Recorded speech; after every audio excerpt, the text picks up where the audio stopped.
काल शासनाने जो शासन निर्णय काढलेला आहे आणि उपोषणकर्त्यांना दिला, त्यामुळे त्यांचं समाधान झालं आणि त्यांनी उपोषण मागे घेतलं.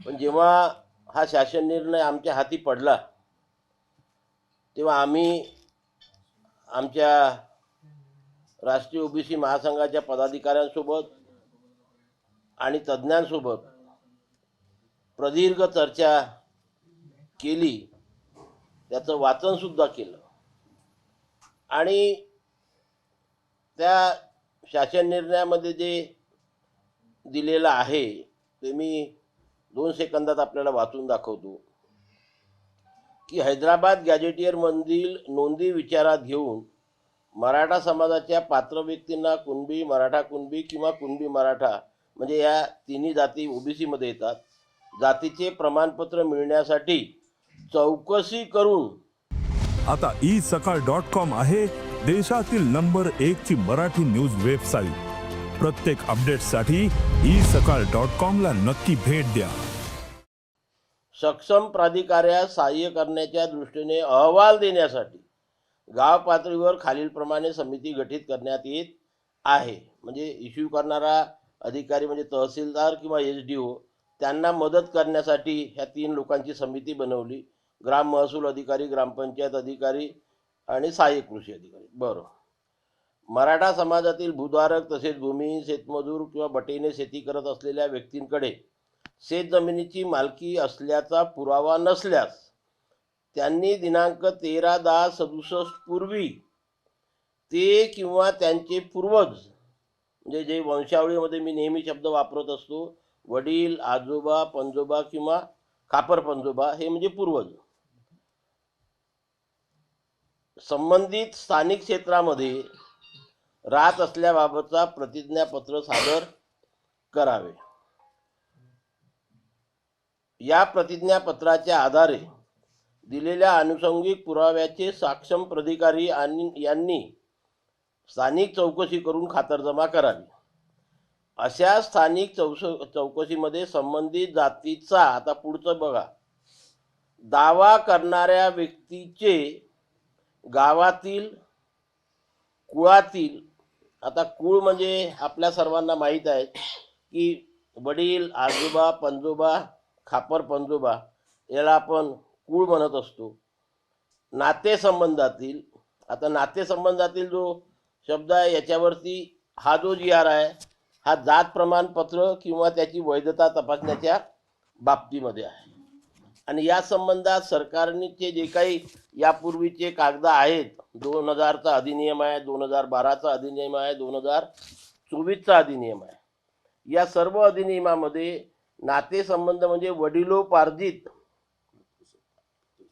नात्यामध्ये जे संबंध आहे त्याला नातेसंबंध या बाबतीमध्ये जात प्रमाणपत्र किंवा वैधता तपासण्याच्या बाबतीमध्ये असा खुलासा वारंवार झालेला आहे.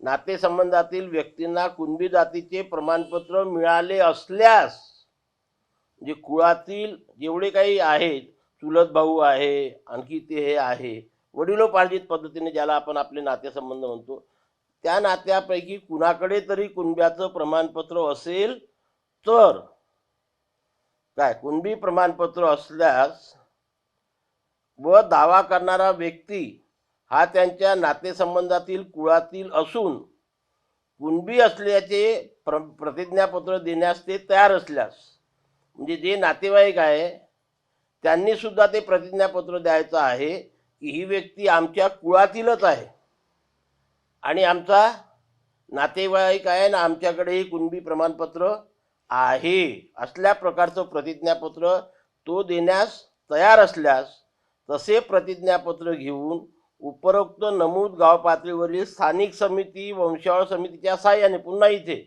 वरती जे 3 लोकांची स्थानिक समिती दिलेली आहे ती स्थानिक समिती वंशावळ समितीच्या सहाय्याने, आता वंशावळ सर्वांनाच माहीत आहे काय की माझे पंजोबा कोण होते किंवा खापर पंजोबा कोण होते, त्यांचे पोरं किती होते, मग माझे आजोबा त्याचे किती भाऊ होते, मग त्याचे पोरं, मग माझे वडील, ते किती भाऊन त्याचे कसे पोरं, याला म्हणतात वंशावळ. या समितीच्या साहाय्याने ती चौकशी करेल की या पूर्ण चौकटीमध्ये जो कागदपत्र मागतो आहे तो बसतो किंवा नाही. चौकशी करेल. त्या चौकशीच्या आधारे सक्षम प्राधिकारी अर्जदारास कुणबी जातीचा दाखला देण्याबाबत निर्णय देईल. अशा प्रकारची कार्यप्रणाली याच्यामध्ये दिलेली आहे. मात्र नातेसंबंध जे उल्लेख करण्यात आले त्यावरूनच काही संभ्रम आहे आणि आक्षेप नोंदवले जात आहे. कारण की नातेसंबंध म्हणजे आपण पाहतो की आंतरजातीय जर विवाह झाला एखाद्या कुणबी समाजात, तर तो समोरील माझा सासू सासरा असं देखील नाता जोडू शकतो आणि यामध्ये समाविष्ट करू शकतो. त्यामुळे एक भीती जी आहे ते व्यक्त केली जाते. नाही, मी सुरुवातीलाच आपल्याला स्पष्ट केलेलं आहे की जातीचा दाखला काढणे आणि त्याची वैधता तपासणे या दोन बाबतीत नातेसंबंध म्हणजे वडिलोपार्जित नातेवाईकाकडून पितृसत्ताक पद्धतीमध्ये जे नातेवाईक येतात तेच नातेवाईक. जनरल नाही आहे हा GR. हा जो शासन निर्णय आहे हा तुम्हाला जात प्रमाणपत्र किंवा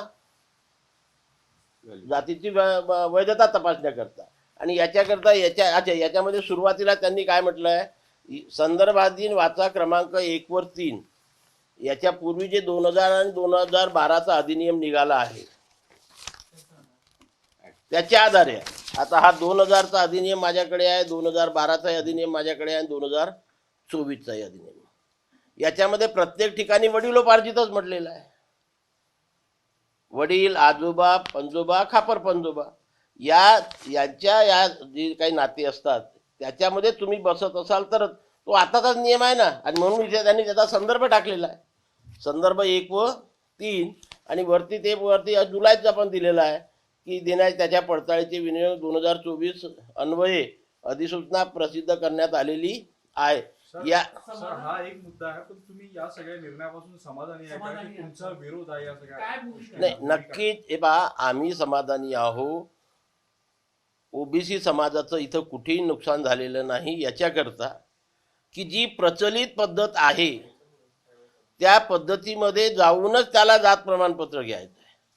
मी याच्या आधी सुद्धा आपल्यासमोर वारंवार बोललो आहे. हे काही पहिली वेळ नाही आहे की वडील, आजोबा, पंजोबा, खापर पंजोबा यांच्या महसुली किंवा शैक्षणिक कागदपत्रावर कुणबी मराठ्याची नोंद असेल किंवा जर तशा प्रकारची नाही तर तुमच्या या वंशावळीच्या मध्ये जे काही तुमचे नातेसंबंध आहे त्याच्यातील कुणाकडे तरी जातीचं प्रमाणपत्र असेल तर त्याच्या आधारे तुम्ही जातीचं प्रमाणपत्र क्लेम करू शकता.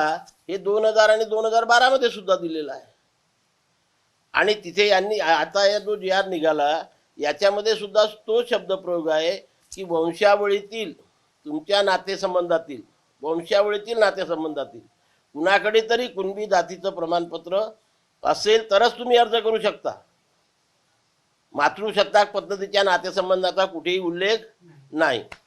याच्यामुळे हैदराबाद गेजेटियर जो आहे तो लागू करण्यासंदर्भात पण सुतोवाच करण्यात आलेला आहे. त्यामुळे मराठवाड्यामध्ये मोठ्या संख्येने ओबीसी मध्ये किंवा कुणबीमध्ये लोकांचा समावेश होईल अशी भीती वाटते का की काय त्याबद्दल? ते मला मुळीच वाटत नाही. बघा, हा 60% ओबीसी समाज आहे. जेवढे नेते, जेवढ्या व्यक्ती तेवढे समज असू शकतात.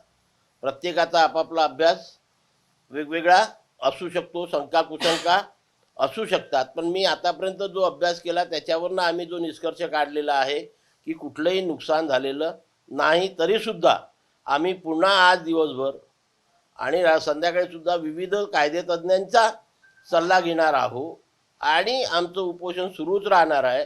गरज पडली तर आम्ही सुद्धा न्यायालयामध्ये जाऊन आम्ही दाद मागू. साखळी उपोषणासंदर्भातला अंतिम निर्णय किंवा आंदोलनाबद्दलचा अंतिम निर्णय केव्हापर्यंत होईल? कायदेतज्ञांची सल्ला घेतली? नाही, हे बघा, 2 आहे. आमच्या 14 मागण्या आहेत. ही प्रमुख मागणी होती. यासोबत आणखी 13 मागण्या आहे. सरकारने आता त्यांच्याशी चर्चा केली, त्यांचं उपोषण सोडवलं.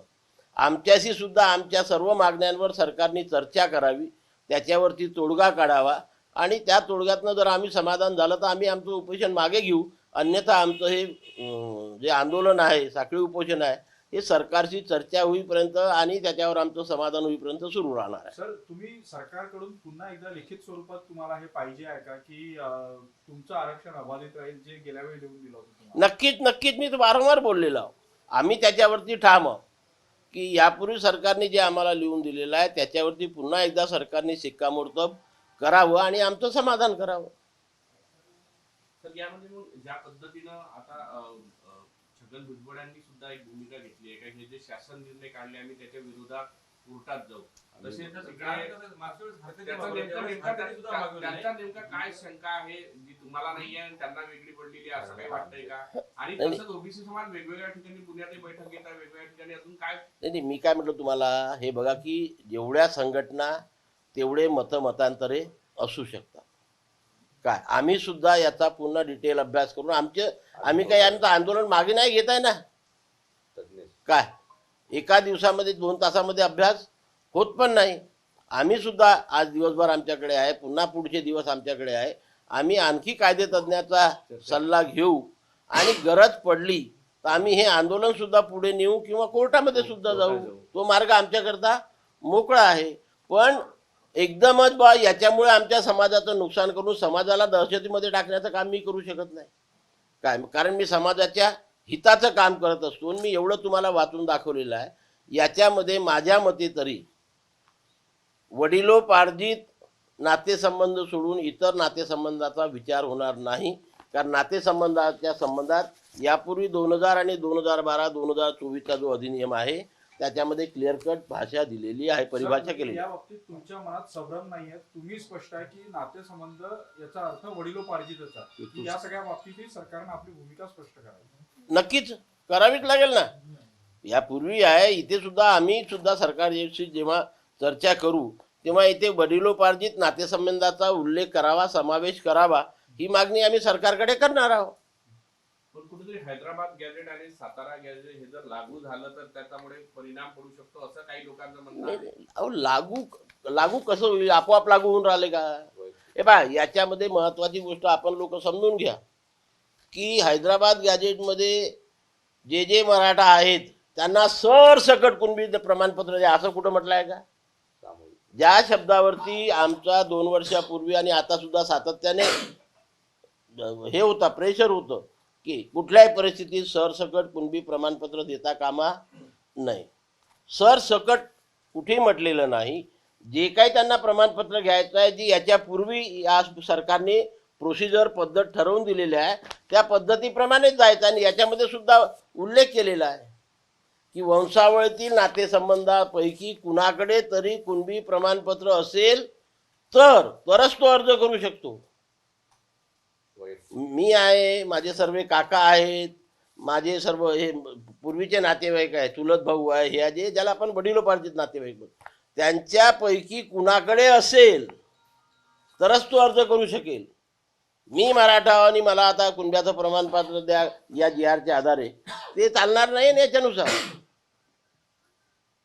GR मध्ये स्पष्ट तो उल्लेख केलेला आहे आणि म्हणून माझ्या मनामध्ये कुठलीही शंका नाही आहे. यात लक्ष्मण हाकेंनी असे म्हटलं की यात मोठ्या प्रमाणात पैशाचे व्यवहार होऊनही आता सर्टिफिकेट घेतले जाऊ शकते अशी शंका त्यांनी व्यक्त केली. त्यामुळे ह्या GR ची होळी करा असंही त्यांनी. शंका कुशंका व्यक्त करणे मी त्या मताचा नाही आहे. GR मध्ये काय दिलेलं आहे याचं स्पष्ट वाचन झालं पाहिजे. आणि परफेक्ट शंका नाही, परफेक्ट सांगा ना की इथे आमचं नुकसान होते. शंका कशाला व्यक्त करायचं? मी आधीच सांगितलं की 60% OBC आहे. प्रत्येक आमच्या शैक्षणिक क्षेत्रामध्ये एक परिभाषा आहे की जेव्हा 6 अकॅडमिशियन एकत्र बसतात तेव्हा तिथे 7 मतं असतात, 6 मतं कधीच नसतात. तसं तिथे इथे आहे ना की जेवढे नेते एकत्र बसतील तेवढे आपसामध्ये वेगवेगळे भिन्न भिन्न मतभेद असू शकतात, मतभिन्नता असू शकते. पण शेवटी त्याचं कन्क्लुजन काय याच्यावरती आपल्याला विचार करावा लागतो. आम्ही सुद्धा तज्ज्ञांशी चर्चा केली. आमच्याकडे सुद्धा चांगल्या प्रकारचे तज्ज्ञ आहेत. त्यांच्या मते याच्यामध्ये कुठल्याही प्रकारचं नुकसान म्हणजे गैरमार्गाने लोक OBC मध्ये म्हणजे कुणबी म्हणून येतील असा कुठेही या ठिकाणी उल्लेख केलेला नाही. देश विदेशातील प्रत्येक घडामोडींचे लाईव्ह अपडेट मिळवण्यासाठी आता साम टीव्हीच्या सर्व सोशल मीडिया प्लॅटफॉर्मला लाईक, फॉलो आणि सबस्क्राईब करा. तसंच सर्व नोटिफिकेशनसाठी बेल आयकॉन प्रेस करायला विसरू नका.